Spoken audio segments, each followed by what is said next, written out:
Hey everybody, welcome back to Ogre Speed Shop. So, the parts for the Lexus came in. So we're gonna start working on that and get this thing back on the road. So, stick around and enjoy the video.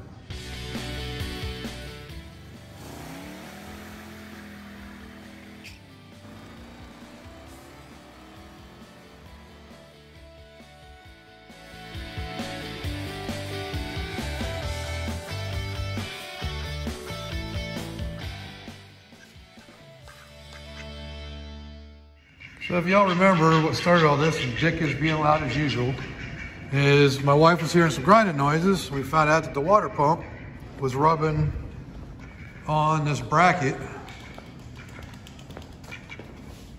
right here. So I went in, I cleaned up the bracket a little bit just to smooth it out. It's not gonna be hitting it again on the new one.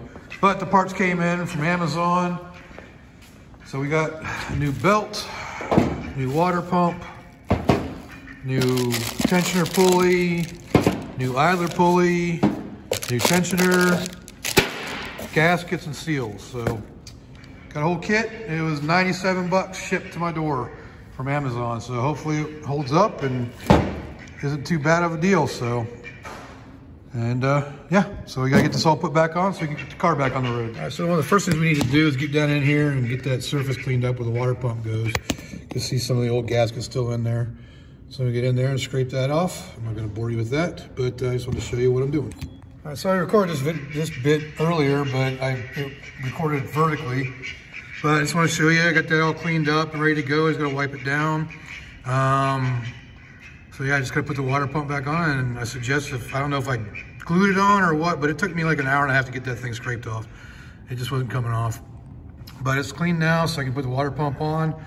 And yeah, I went and ate lunch, fed the dogs, and Dick's down here enjoying time out here with me.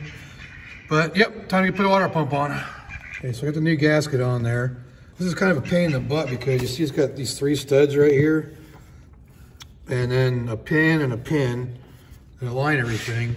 But this timing cover right here also covers part of the water pump, so you have to get it up in there, and it's just a pain in the butt. But I got it out, so if I cut it out, I should be able to get it back in. So that's what we're gonna do right now. Before I put the water pump back in, I want to show you this. See the difference of what happened there? And you can look at it, and you can see that the pulley is actually coming out a little bit further this way.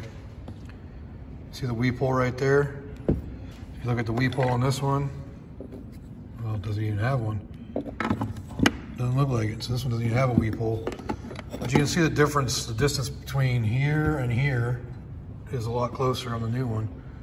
So, I don't know why it backed out or whatever, but this one also has a metal propeller compared to a plastic one. So I don't know if that's gonna make it any better. So hopefully it works good, but let's get it put in. Okay, so after some prying on this cover and getting her in there, the water pump is up into place. I just gotta put the bolts and nuts on it. So let's do that. All right, so we got the water pump bolts on now, and then nuts. There's 3 nuts on that side and 3 bolts on this side. There's 2 more or 4 more bolts that actually go over that too. That'll be later. Okay, so we're gonna put the idler pulley in for the timing system. Just a little worried about this one because it seems a little tight. I want to see how it does once it's on the car, and then we'll decide whether or not it's gonna be an issue. And right now it's rubbing on the timing cover because I probably tweaked it when I was bending this out. But yeah, let me tweak that back so it's not rubbing on it. So this pulley just, I guess it's really new, but it doesn't spin very freely, at least not compared to the original one, which spins quite a bit easier.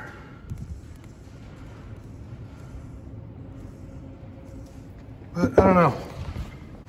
I'm gonna try it out and hopefully it works. I don't feel like taking it back off now. Hopefully it just needs to loosen up a little bit after running for a little while. All right, so now I got the fun part of getting the timing belt on. Now, on the cam what do they call it? Cam sprockets. You see right here, there's a mark that I marked in white, and what you want to line it up with is this little tiny nick right there on top of that timing cover. And as far as this side goes, I don't know if I'll be able to show you this one because it's way down below. Let me see if I can get the mirror out. So, see if I can do this or not. Okay, see that little mark on the pulley? And you look right above that. There's a little nick there too that needs to go line up with. It's really hard to see and get it lined up. I've already got it lined up. It's just really hard to see down there because that cable run right there is completely in the way. But those are the lines you need to get lined up down there, and I'll show you the bottom one here. All right, so for the bottom here, and if that could just be quiet for a second, if you look right up here, there's a little dot on that gear. There's a little lump right there on that. Also, there's a dot over here, and that's supposed to line up with, I don't know what the heck it's supposed to line up with. You wonder if that's not supposed to line up somewhere else. All right, so yesterday we left off at the duct making a lot of noise. But I was trying to put the timing belt on. I got all the pulleys on over here, so everything's back on. I got all the new pulleys on, new water pumps on, new tensioner pulleys on. I don't have the tensioner on yet, but I'm waiting till I get the belt on. Problem I ran into, for whatever reason, the belt that came in the kit didn't have the marks to line up on the cam gears and the crank sprocket. So I had to go to O'Reilly's and order a belt. So I got a Gates belt, and it has the timing marks on it. So there's one there, and there's one there, and there's another one around here someplace. So right there. So this has the timing marks on it, which is what we want. And this one does have timing marks on it now because I basically marked them from that new belt onto this belt, but I don't know how accurate it was. I did it kind of quickly and wasn't really caring too much because I'm putting the Gates belt on. So that's where we're at. It's time to put the belt on. Okay, so if you look right here, let me get a light in here for you. You can see that this timing mark, that timing mark on the belt, and this little notch all line up. Same, I'm not gonna be able to show you on this one, but the same is true on that side.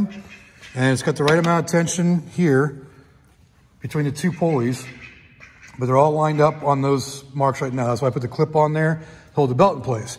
However, down below, this timing mark down here, if you can see it, let me zoom in a little bit. If I zoom in down there, you can see that dotted line down there is the actual timing mark. It needs to line up with the timing mark on the pulley. And it's one tooth counterclockwise from where it needs to be. So I need to get this belt spun around and moved over to that one spot. So I'm gonna do that right now. I can't really show you on camera, but I'll show you once I'm done. Okay, so I got this mark lined up, the mark back there lined up. You can see kind of right there. I know it's hard. And now I got the bottom line marked up too, or the bottom mark lined up too. I'm gonna see if I can get in here and show it. I'm gonna try this again. It's kind of hard. Hopefully I can get a view of it. God, dang it.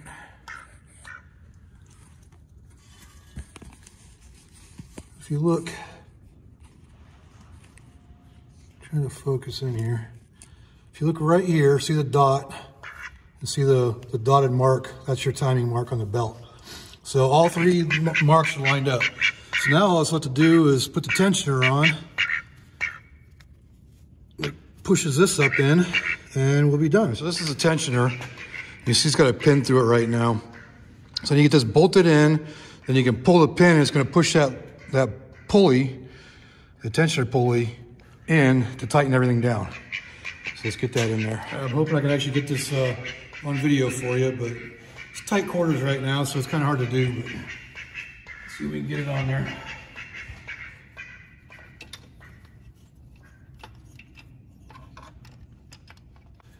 Let's try to deal without the bolts.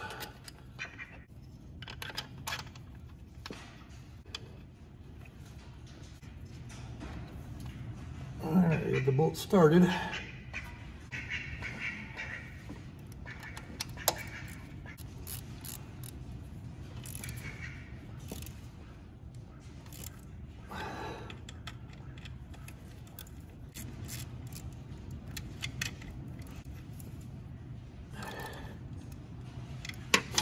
Okay, so that's on.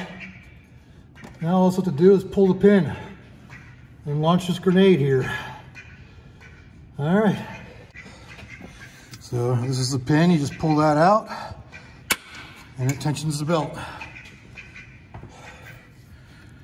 And everything looks good. So again, you gotta remember this is an interference engine, so if those things aren't lined up properly, the valves are gonna hit the pistons and you don't want that to happen. So let's crank it over by hand and see what happens. Make sure it clears. I'm gonna try this from the crank bolt.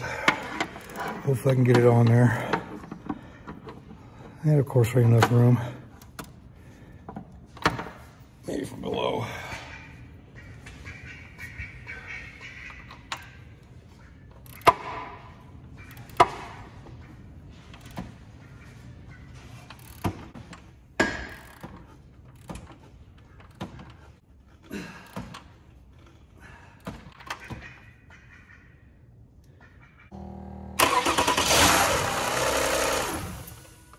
All right, well, there you had it. I just started it up and it didn't bang or pop or anything and it ran fine.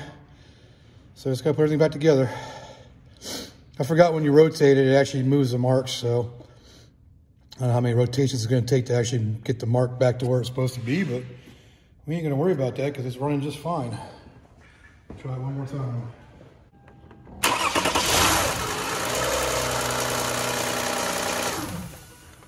I'd say we're good.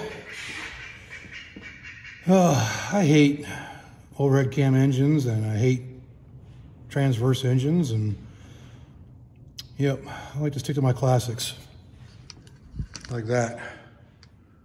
All right, so basically just got to reverse everything we did, taking everything off. I'm not going to film all that because it's just, for one, it's all down inside here. You ain't going to see nothing. But so I'll basically be back when it's time to fire the car up and take it for a test drive. So just want to give a real quick note. Once you install the belt and you've had to, as you're setting it up, you have the timing marks on the belt that you line up with the timing marks on the sprockets. And once you rotate it though, that screws it up. The way you can check it to make sure it's still good is you just set your top dead center on your balancer down here, which is really hard to see because it's back here. But it's dead nuts on there. Then this mark here is dead nuts with this mark there, and the mark on this side is dead nuts with it's there. And that just tells you it's timed properly. All right, so we got the car all back together. All the new belts are on it. I'm just gonna take it for a test drive just to make sure everything's working okay. Bring it back, make sure it's not leaking anywhere, and we should be good to go. All right, so the test drive went good. Think we got any leaks? At least not yet. So if there's something I'll check, I'll shut it off, let it sit for a while. Check everything again, check all the fluids, and I think we should be good. I haven't done the oil pan gasket yet. I'm going to save that because there's a lot more leaks underneath there, so I might do the upper pan gasket too. And I didn't get that, so it's, a little more involved in that. So for now we're good. Not grinding on the water pump pulley anymore. So that should be enough for this video. That'll do it for this video on fixing the water pump and timing belt and changing the timing belt and pulleys on the 2005 Lexus ES330.